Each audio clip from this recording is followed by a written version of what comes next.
ಮಹಿಳೆಯರು ಸ್ವಾವಲಂಬಿಯಾಗಲು ರೋಟರಿ ಸಂಸ್ಥೆ ಕೈಜೋಡಿಸಿರುವುದು ಅಭಿನಂದನೀಯ ಕಾರ್ಯವಾಗಿದೆ. ಇದರಿಂದ ಮಹಿಳೆಯರು ಆರ್ಥಿಕವಾಗಿ ಸ್ವಾವಲಂಬಿಗಳಾಗಿ ಕುಟುಂಬಕ್ಕೂ ಆರ್ಥಿಕ ಚೈತನ್ಯ ತುಂಬಲಿದ್ದಾರೆ ಎಂದು ಶಾಸಕ ಭೀಮಣ್ಣ ನಾಯ್ಕ್ ಹೇಳಿದರು. ಪೂಗ ಭವನದಲ್ಲಿ ಮಂಗಳವಾರ ನಡೆದ ಕಾರ್ಯಕ್ರಮದಲ್ಲಿ ರೋಟರಿ ಕ್ಲಬ್ ಸಿರಿಸಿ ಹಾಗೂ ರೋಟರಿ ಸೇವಾ ಪ್ರತಿಷ್ಠಾನ ವತಿಯಿಂದ ಹೊಲಿಗೆ ತರಬೇತಿ ಪಡೆದ ಮಹಿಳೆಯರಿಗೆ 100ಕ್ಕೂ ಅಧಿಕ ಹೊಲಿಗೆ ಯಂತ್ರಗಳನ್ನು ವಿತರಿಸಿ ಶಾಸಕರು ಮಾತನಾಡಿದರು.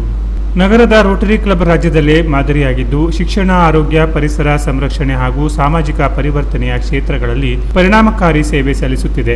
ಇಂತಹ ಕಾರ್ಯಕ್ರಮಗಳನ್ನು ಇತರೆ ಸಂಘ ಸಂಸ್ಥೆಗಳು ಸಹ ಅನುಸರಿಸಬೇಕು ಎಂದು ಹೇಳಿದರು.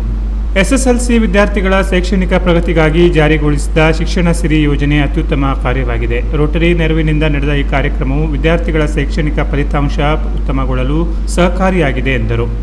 ಕಾರ್ಯಕ್ರಮದ ಅಧ್ಯಕ್ಷತೆ ವಹಿಸಿದ್ದ ಶ್ರೀನಿವಾಸ ನಾಯ್ಕ್ ಮಾತನಾಡಿ, ರೋಟರಿ ಕ್ಲಬ್ ವತಿಯಿಂದ ಜಿಲ್ಲೆಯ ಎಲ್ಲ ಸರ್ಕಾರಿ ಅಂಗನವಾಡಿ ಮಕ್ಕಳಿಗೆ ಆಸನ ವ್ಯವಸ್ಥೆ ಕಲ್ಪಿಸಲು ಕುರ್ಚಿ ವಿತರಿಸುವ ಮಹತ್ವಾಕಾಂಕ್ಷಿ ಯೋಜನೆಯನ್ನು ರೂಪಿಸಲಾಗಿದೆ ಎಂದು ತಿಳಿಸಿದರು. ಈಗ ವಿತರಿಸಲಾದ ಹೊಲಿಗೆ ಯಂತ್ರಗಳನ್ನು ಫಲಾನುಭವಿಗಳು ಸದುಪಯೋಗಪಡಿಸಿಕೊಳ್ಳಬೇಕು. ಈ ಯೋಜನೆಯನ್ನು ಆಲೆಮನೆ ಉತ್ಸವದ ಉಳಿದ ಆದಾಯ ಹಾಗೂ ರೋಟರಿ ಸದಸ್ಯರ ಸಹಕಾರದಿಂದ ಅನುಷ್ಠಾನಗೊಳಿಸಲಾಗಿದೆ ಎಂದು ಹೇಳಿದರು. ಹೊಲಿಗೆ ತರಬೇತಿದಾರರಾದ ಶ್ರೀಕಲಾ ನಾಯ್ಕ್ ಹೊಲಿಗೆ ಯಂತ್ರಗಳ ಬಳಕೆ ಹಾಗೂ ನಿರ್ವಹಣೆ ಕುರಿತು ಮಾಹಿತಿ ನೀಡಿದರು. ಇದೇ ಸಂದರ್ಭದಲ್ಲಿ ತಾಲೂಕು ಪಂಚಾಯತ್ ಅಧಿಕಾರಿ ಶಿಲ್ಪಾ ನಾಯ್ಕ್ ಹಾಗೂ ಶ್ರೀಕಲಾ ನಾಯ್ಕ್ ಅವರನ್ನು ಸನ್ಮಾನಿಸಲಾಯಿತು. ವೇದಿಕೆಯಲ್ಲಿ ಡಾಕ್ಟರ್ ದಿನೇಶ್ ಹೆಗಡೆ, ಸಂಧ್ಯಾ ನಾಯ್ಕ್, ಸತೀಶ್ ಭಟ್, ನಾಡಗುಳಿ, ವಿನಾಯಕ್ ಶೇಟ್ ಸೇರಿದಂತೆ ಹೆಚ್ಚಿನ ಸಂಖ್ಯೆಯಲ್ಲಿ ರೋಟರಿ ಸದಸ್ಯರು, ಗಣ್ಯರು ಹಾಗೂ ಸಾರ್ವಜನಿಕರು ಉಪಸ್ಥಿತರಿದ್ದರು. Canara plus news, Sirsi.